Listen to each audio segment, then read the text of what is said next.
The Galactic Council's emergency session began in chaos. The massive crystalline chamber, normally a place of measured debate and careful diplomacy, erupted with the panicked voices of 24 species. High Counselor Vexera, her iridescent scales flickering with stress patterns, raised all 4 arms for silence.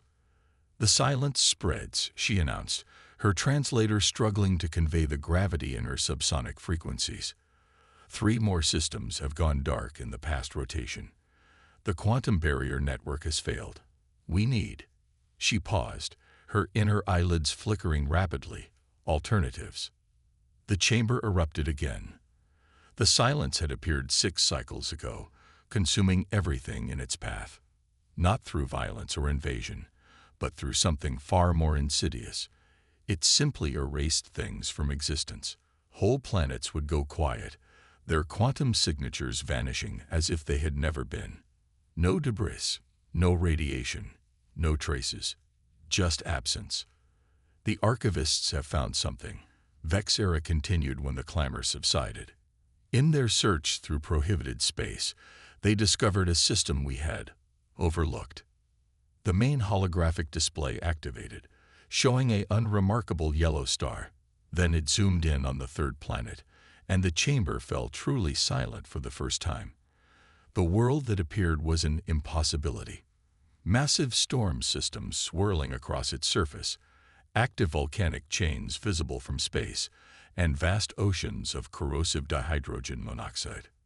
"This is Earth," Vexera said, "and it is inhabited." Senior scientist Ixel of the Kizri Collective moved forward, their crystalline form refracting the chamber's light. Impossible. Nothing could evolve in such conditions. The atmospheric oxygen alone would.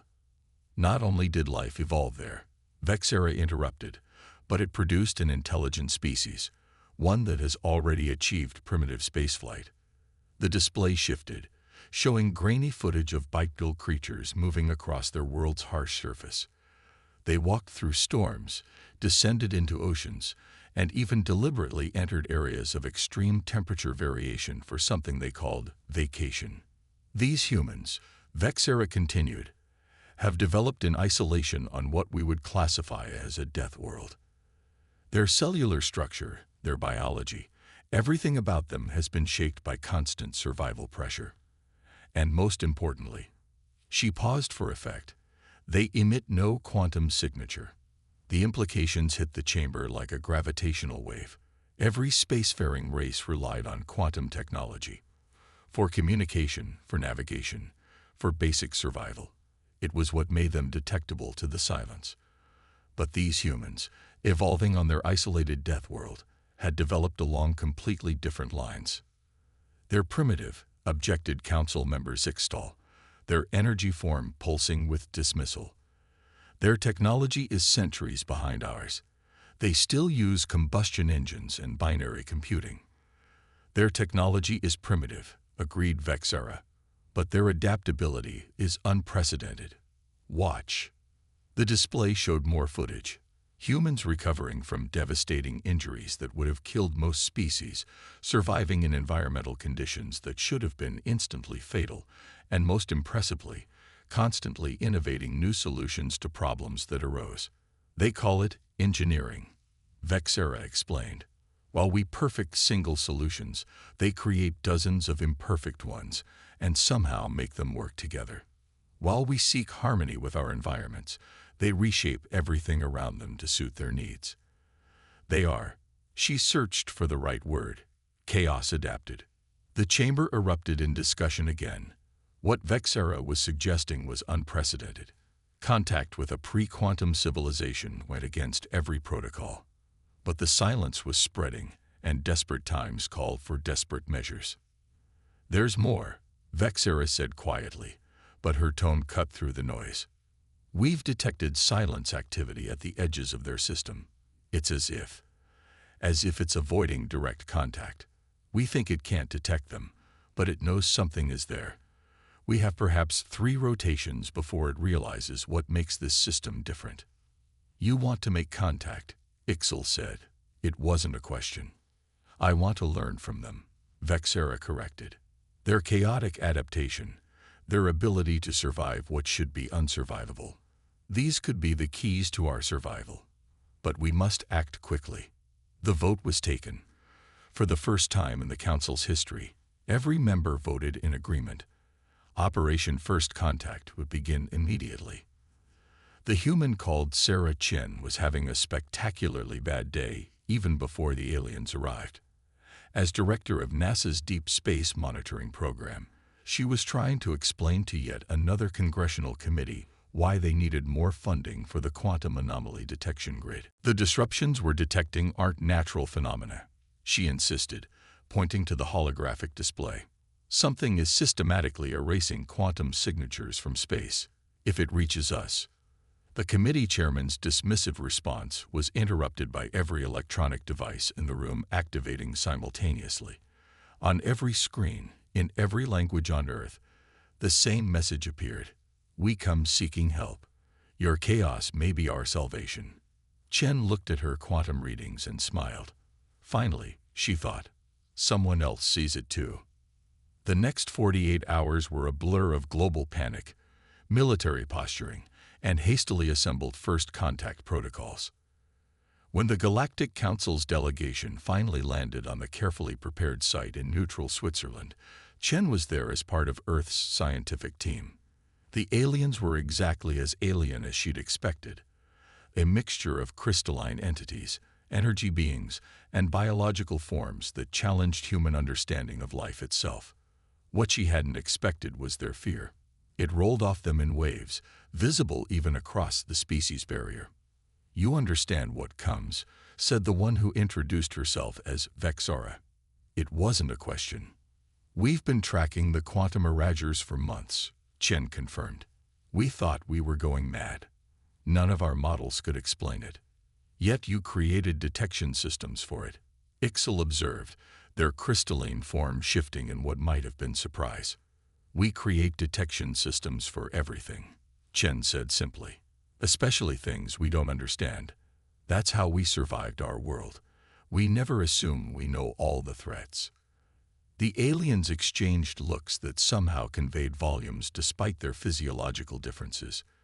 Tell us, Vexara said, about chaos adaptation. Chen smiled. Let me show you our research and development labs instead. Actions speak louder than words. That's another way we survived. As she led them toward the facility, Chen's quantum detector chimed softly. The anomaly was getting closer, but for the first time since she detected it, she felt something close to hope.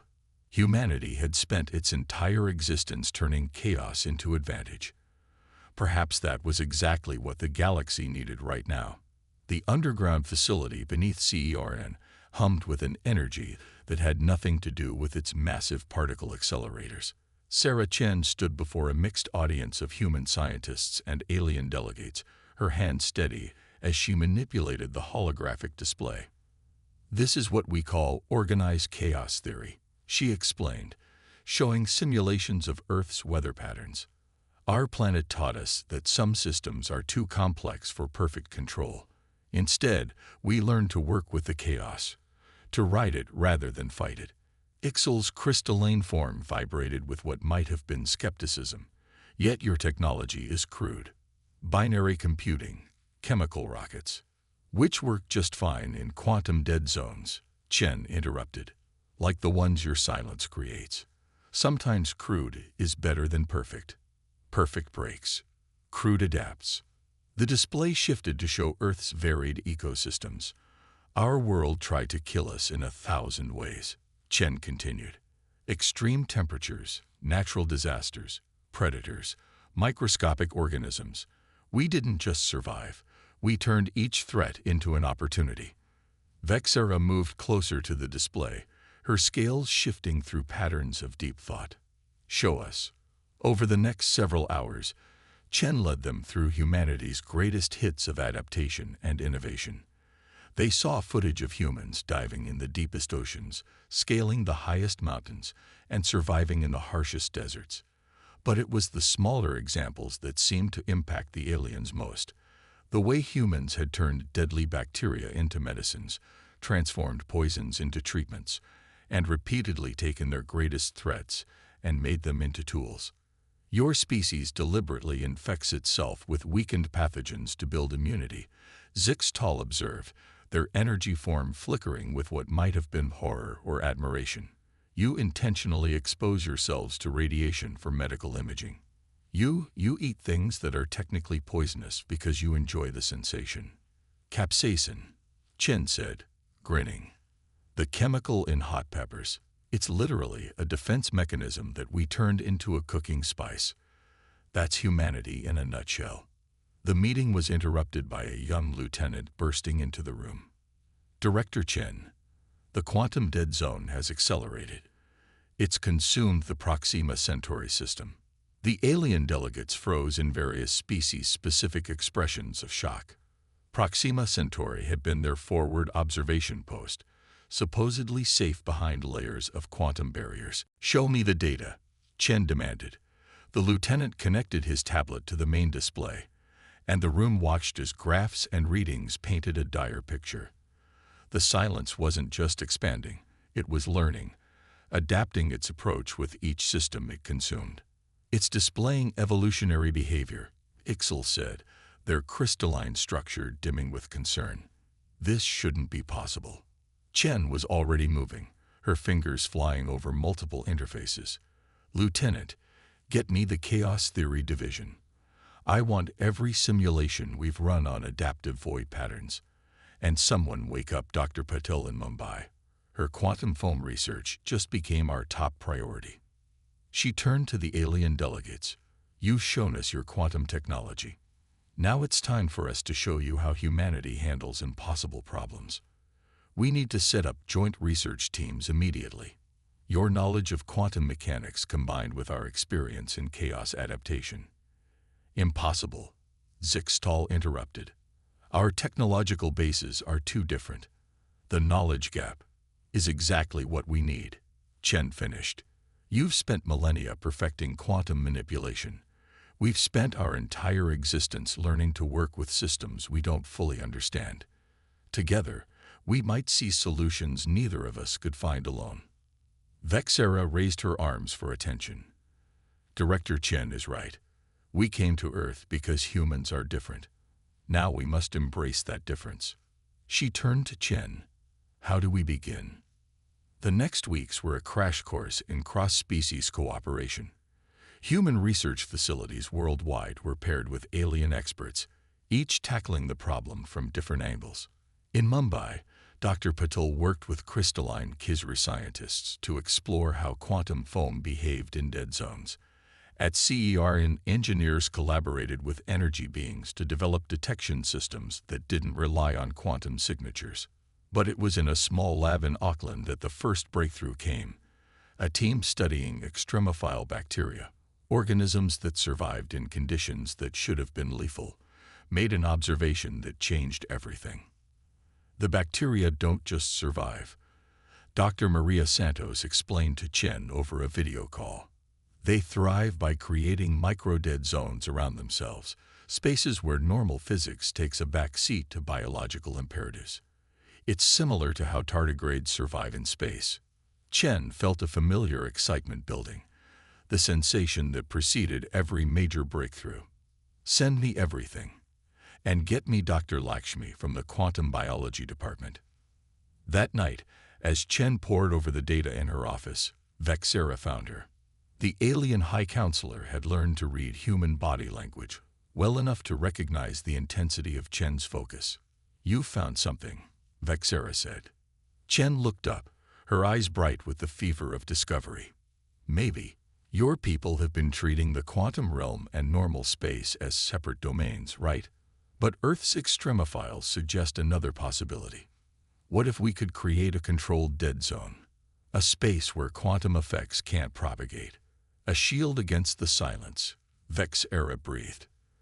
"But the energy requirements would be massive," Chen agreed. "Unless..." She pulled up the Auckland data again. "Unless we don't try to brute force it. These bacteria, they don't use energy to create their dead zones. They use adaptation. They evolved a way to locally alter quantum probability." She stood, pacing as she thought aloud. We've been thinking too big, trying to shield entire systems. But what if we started smaller? What if we could teach human cells to do what these bacteria do? Create a network of micro-dead zones that could spread like a beneficial virus. Vexera's scales shifted through colors Chen had never seen before. You want to infect the galaxy with chaos. I want to give the galaxy an immune system, Chen corrected. One that learns and adapts, just like we did. Just like Earth's life did. The alien leader was silent for a long moment. Such a thing has never been attempted. The risks are less than the certainty of extinction, Chen finished. She gestured at her quantum readings. The silence is coming. We can keep running, or we can try something crazy enough to work. She smiled. Crazy is what humans do best. Vexera's translator took a moment to process her response. When it did, the words carried a weight of decision that transcended species barriers. Teach us to be crazy. 3 months of frantic research had transformed the Auckland facility into something that would have been unrecognizable to any traditional scientist. Crystalline quantum computers hummed alongside bubbling vats of extremophile bacteria. Energy beings pulsed through specially designed conduits, analyzing data faster than any conventional system could process it. Sarah Chen stood at the heart of it all, watching as Dr. Santos injected their latest attempt into a quantum field chamber. The bacterial culture, enhanced with modified human stem cells and fragments of Kisri crystal technology, swirled with an almost hypnotic pattern. Quantum degradation at 60%, Dr. Lakshmi reported from her station. Holding steady, structure integrity maintaining. She paused, her eyes widening. Wait, it's replicating. Chen leaned forward, barely breathing. They'd seen replication before, but it had always led to immediate breakdown. This time, though, the culture continued to spread through the quantum field, creating microscopic dead zones that somehow strengthened rather than destroyed the surrounding space. It's beautiful, Ixel observed, their crystalline form resonating with the frequency of the culture. It's not just surviving in quantum space, it's reshaping it, like your world's coral reefs. Better, Chen said, unable to keep the excitement from her voice. It's creating a new kind of space altogether. Not quantum, not normal, but something in between. A buffer zone. The celebration was cut short by a priority alert. The silence had consumed another system, this one barely 5 light-years from Earth. They were running out of time. We need to move to live trials, Chen announced. The room fell silent. They'd all known this was coming, but the risks were enormous. One mistake could create an uncontrollable reaction, potentially worse than the silence itself. The simulations aren't complete, Zixtal objected. The possibility of cascade failure is less than the certainty of erasure, Chen finished. She turned to Vexera, who had become their de facto leader. We've proven the concept works. The culture creates stable buffer zones that the silence can't penetrate. We need to test it in real space. Vexera's scales shifted through complex patterns before settling on a deep, resolute blue. Where? The Proxima Centauri dead zone, Chen said immediately. It's close enough to monitor effectively, far enough that any unforeseen reactions won't immediately threaten Earth or your core systems, and she smiled grimly. There's nothing left there to lose. The preparation for Operation Pandora, as the humans inevitably named it, took another 2 weeks. A joint fleet of human and alien ships gathered at the edge of the solar system. The human vessels, crewed by galactic standards, carried the precious bacterial culture in specially designed containment units. The alien ships surrounded them in complex geometric patterns, their quantum shields modified to help contain any unexpected reactions. Chen stood on the bridge of the ESS Hawking, Earth's newest and largest space vessel. Around her, human crew worked alongside alien specialists in a symphony of organized chaos that would have been impossible just months ago. Culture stability at 98%, Dr. Santos reported from her station. Environmental systems nominal.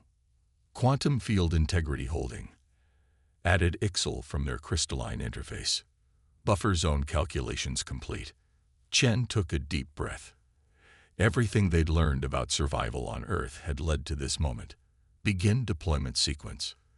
The bacterial culture, now dubbed Pandora's Shield by the research team, was released into the dead zone through a series of precisely calculated bursts. At first, nothing seemed to happen. The culture disappeared into the quantum void like water into sand. Then the sensors began picking up something extraordinary. Where the culture spread, new readings appeared. Not quantum signatures, not normal space phenomena, but something else. A hybrid space was forming, one that followed rules no one fully understood, but which somehow made perfect sense to the bacterial intelligence they'd created. "It's working," IXL announced, their crystalline form vibrating with excitement. "The buffer zone is stable and expanding at predicted rates. No sign of cascade failure." Chen allowed herself a small smile. Now for the real test. Is it stopping the silence? As if in answer, their sensors detected movement at the edge of the dead zone. The silence, drawn perhaps by the new phenomenon, was approaching. Everyone watched, barely breathing, as it encountered the expanding buffer zone. The result was spectacular. Where the silence met the buffer zone, it simply stopped. Not violently, not with any kind of reaction, but with the quiet inevitability of a wave meeting the shore. The void that had consumed countless civilizations found itself unable to erase what it couldn't fully quantify.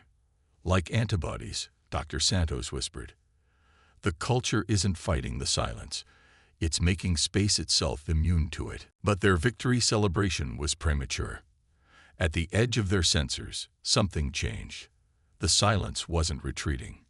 Instead, it was gathering, concentrating in a way they'd never seen before. Energy spike. IXL shouted. Massive quantum fluctuation. The silence surged forward, not trying to erase the buffer zone, but attempting to overwhelm it through sheer force.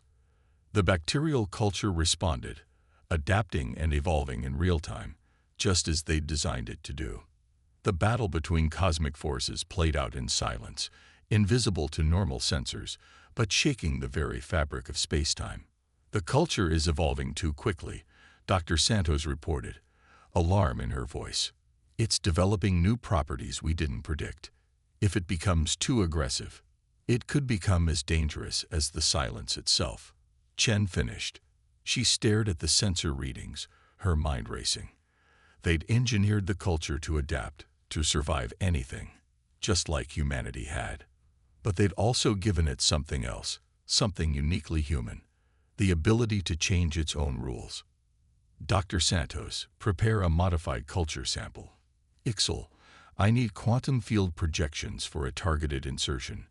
We're not going to fight the silence." Her eyes gleamed with the kind of crazy inspiration that had kept humanity alive on their death world. "We're going to teach it how to die. Teaching death to the deathless." Dr. Santos shook her head as she worked on the modified culture. Only humans would think of that. The ESS Hawking's laboratory had become a hive of frantic activity. Chen's insight had sparked a new approach, but they were racing against time. The confrontation between their original culture and the silence had reached a stalemate, but the readings suggested it wouldn't last. "All life on Earth exists in a cycle," Chen explained to the assembled human and alien scientists. "Birth, growth, death, decay, rebirth. Even our most extreme organisms follow this pattern. But the silence," she gestured at the sensor readings, "it only knows expansion, consumption, and your solution is to infect it with mortality." Zixtal's energy form pulsed with skepticism. "How do you kill something that erases existence itself?" "We don't," Chen said. "We teach it to die naturally. Look at the quantum patterns." She brought up a detailed analysis of the silence's structure. "It's not just consuming space, it's consuming itself. Every expansion leaves behind degraded regions that it can't use anymore. It's like a cancer that doesn't know how to stop growing." Ixal's crystalline form shifted in what had become their equivalent of a thoughtful nod. And your modified culture would introduce the concept of controlled death. Programmed quantum obsolescence. Exactly. Dr. Santos. The biologist pulled up her latest results.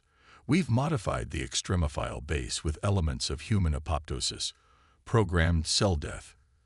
Combined with Kisri quantum crystalline structures, it should create a cascading pattern of controlled quantum decay.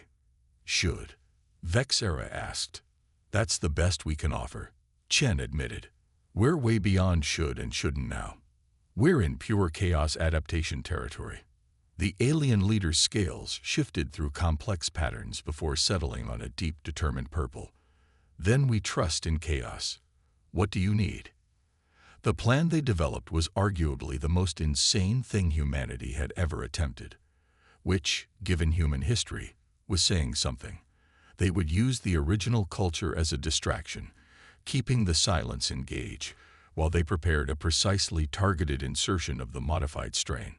Think of it like introducing a new predator to an ecosystem, Chen explained during the final briefing. Too much too fast, and you collapse the entire system. But the right amount in the right place, and you're sure the silence will absorb the new culture? One of the alien scientists asked. It's what it does, Chen replied. It consumes, adapts, expands. We're just giving it something new to adapt to. Something that carries death within it. The execution required perfect timing and coordination between species that had been strangers just months ago. Human ships, guided by energy-being navigators, would carry the modified culture to the insertion point. Crystalline quantum computers would calculate the precise moment when the silence's defenses would be most vulnerable. As they moved into position, Chen found herself on the bridge with Vexara. The alien leader had insisted on being present for what could be either their salvation or their final moments. Your species continues to surprise us, Vexara said quietly. When we first discovered Earth, we thought we found savages who had somehow survived on a death world. Instead, you found people who turned death itself into a tool, Chen finished. That's the real secret of Earth. Everything tries to kill us, so we learned to use death as just another part of life. The moment came. The silence, still locked in battle with their original culture, had created a massive distortion in its attempt to overwhelm the buffer zone. The modified culture was released into this distortion, carried by precisely calibrated quantum pulses. For several tense minutes, nothing seemed to happen. Then the sensors began registering something unprecedented. Where the modified culture made contact, the silence's expansion patterns began to change. Instead of consuming everything in its path, it started showing signs of controlled contraction. It's working, Dr. Santos announced, her voice tight with excitement. The silence is incorporating the modified culture into its structure. Quantum decay patterns are initiating exactly as predicted. But their success had not gone unnoticed. The silence's response was immediate and violent. The void seemed to ripple as it tried to reject the foreign element, creating waves of quantum distortion that threatened to tear apart the very fabric of spacetime. Hull integrity failing. Someone shouted, "Quantum shielding at critical levels." Chen watched the sensor readings, her mind racing. The silence was fighting against the very concept of death, just as humanity had done throughout its evolution. But humans had learned something vital about death, something the silence needed to learn. All ships, move to containment formation beta, she ordered. Dr. Santos, prepare to release the entire remaining stock of modified culture. Ixal, I need maximum power to the quantum field generators. The containment fields won't hold against that much quantum flux, Zixtal warned. They don't need to hold, Chen replied. They just need to direct it. We're not going to force the silence to accept death. We're going to let it choose. Understanding dawned in Vexera's multifaceted eyes. Like your Earth's organisms, adapt or die. Chen nodded. The most fundamental choice in evolution. Let's give the silence its first taste of real adaptation. They released the remaining culture in a massive burst, not fighting against the silence's quantum distortions but riding them, using the chaos to spread their message of mortality throughout the void. The result was beyond anything they could have predicted. The silence, faced with true entropy for the first time in its existence, began to change.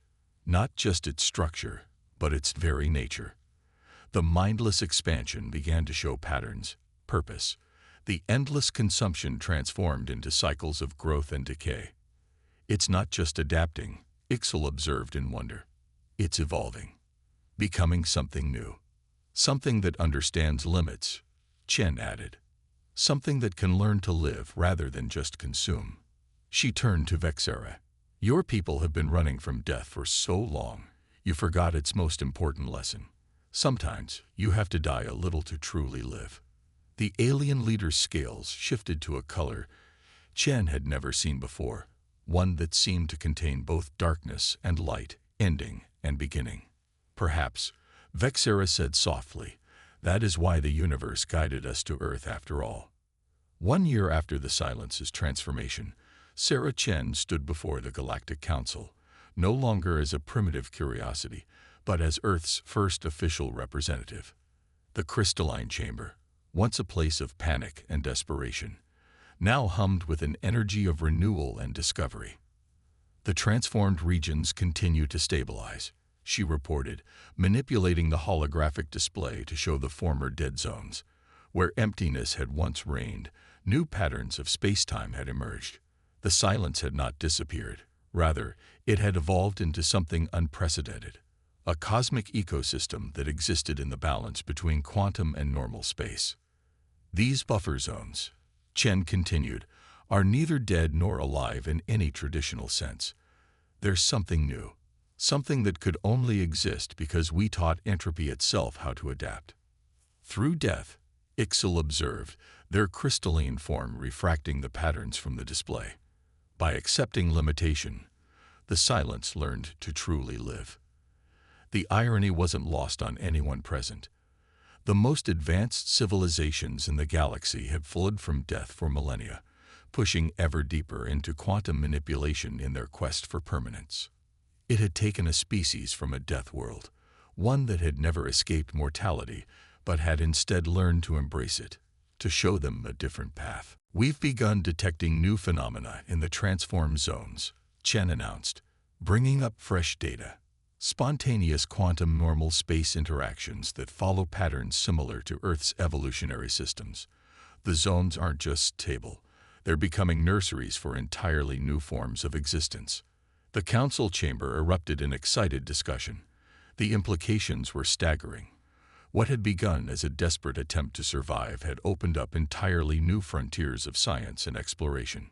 Vexera, now serving as head of the newly formed Sinovolutionary Studies Division, moved to Chen's side. Your people continue to surprise us. When we first came to Earth, we thought we were seeking weapons or shields against the silence. Instead, you taught us something far more valuable. That chaos isn't the enemy of order, Chen said, smiling. It's the mother of adaptation. The changes weren't limited to space. The partnership between humans and the galactic community had transformed both sides. Human cities now sparkled with crystalline quantum technology, while alien worlds began incorporating Earth's chaos engineering principles into their own development. More importantly, the psychological barriers had fallen. Species that had once looked down on humanity's primitive approach to survival now sent their brightest minds to Earth to study. The harsh conditions that had forged humanity's adaptability became living laboratories for a new generation of galactic scientists. We're detecting quantum signature variations in the transformed zones, Dr. Santos reported during one of their regular monitoring sessions. It's as if the zones are learning from each other, evolving together. Chen watched the patterns dance across their sensors. The zones were doing exactly what life on Earth had done, finding new ways to survive, to change, to grow. The silence hadn't just learned to die, it had learned to be reborn. But Earth itself had changed too. The influx of alien knowledge and technology had given humanity new tools to tackle their ancient challenges, not by conquering their death world, but by better understanding how to work with its chaos. The harmony of discord, Zixtal had observed during one of their joint research sessions. Their energy form had become more stable since adopting certain human biological principles. You've shown us that true stability comes not from eliminating chaos, but from dancing with it. In her private moments, Chen often reflected on how far they'd come. Humanity had stepped onto the galactic stage, not as conquerors or victims, but as teachers. Their harsh world, which other species had seen as a prison, had prepared them to solve a crisis that no amount of advanced technology could handle alone. The final report to the Council included a recommendation that would have been unthinkable a year ago: the establishment of new colonies in the transformed zones, not to exploit them, but to study and learn from them, to continue the dance between order and chaos that humanity had perfected. "Life finds a way," Chen quoted to Vexera as they watched the first research vessels depart for the transformed zones. An old Earth scientist said that, "We never realized how universal that truth would become." "And death?" Vexera asked, her scales shifting through thoughtful patterns. "Death finds a way too," Chen replied. "That's the beauty of it. You can't have one without the other." The silence learned that, and now it's teaching us new ways to understand both. As if to emphasize her point, the sensor displays lit up with new readings from the transformed zones, patterns of quantum decay and renewal that mimic the cycles of life on Earth, played out on a cosmic scale. The universe itself was learning to dance between being and non-being, guided by the principles that had shaped humanity on their harsh but beautiful world. "We named the operation Pandora after an ancient Earth myth," Chen explained to a group of alien researchers. "In the story, Pandora opened a box that released all the world's troubles. But at the bottom of the box was hope." She gestured to the transformed zones on the display. "We opened our box of Death World survival skills, and look what we found at the bottom." The galaxy would never be the same. The species that had evolved on a planet that tried to kill them had shown the cosmos a new way to live, not by running from death, not by trying to achieve perfect order, but by embracing the eternal dance between chaos and harmony, between death and rebirth. In the end, humanity's greatest gift to the galaxy wasn't their technology or their weapons or even their adaptability. It was their understanding that life wasn't about avoiding death. It was about learning to live fully in its presence. And somewhere in the transformed zones, in the space between quantum and normal reality, the entity that had once been the silence continued its own evolution, teaching the universe new ways to die, and thus new ways to live.